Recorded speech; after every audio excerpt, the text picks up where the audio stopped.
In the office, number 2. So you never know what you're going to find in the office. And a couple weeks ago, I saw a 66-year-old man. Really, his only problem was high lipids and a high coronary calcium score. And he was on an aspirin a day. Came for yearly blood work, and his platelet count was 453,000. It was normal the year before. I repeated it. Actually, it was 483,000. My mistake. I repeated it. It was 452,000. So what do you do with this? So if platelet count's elevated, it's not dangerously elevated, nevertheless it is elevated. And with thrombocytosis, you could basically put it in 2 categories. Reactive thrombocytosis and something called essential thrombocythemia, which is a myeloproliferative neoplasm. Reactive thrombocytosis would be secondary to infection, some type of inflammation, bleeding maybe, iron deficiency, or post-splenectomy.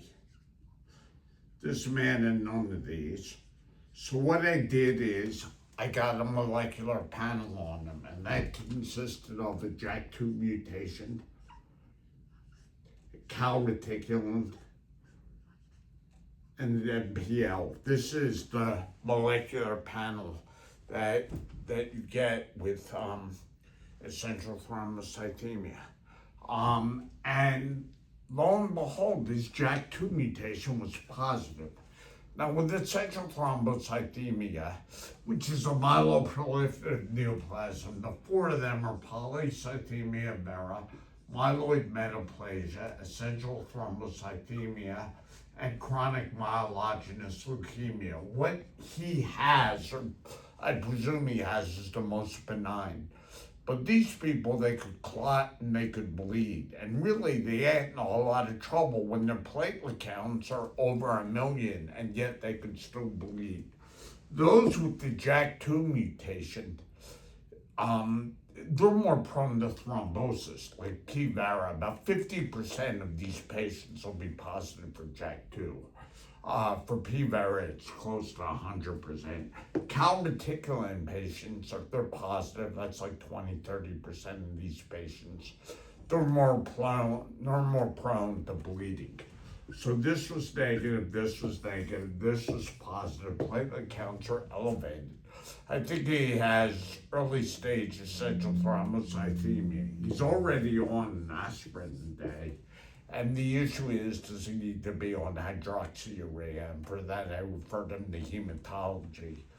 I mentioned this case because you'll see this in the office sometimes, that people come in, they have abnormal labs. So when the platelet's elevated, you at least have to consider a myeloproliferative neoplasm like essential thrombocythemia. And with that, I'll stop.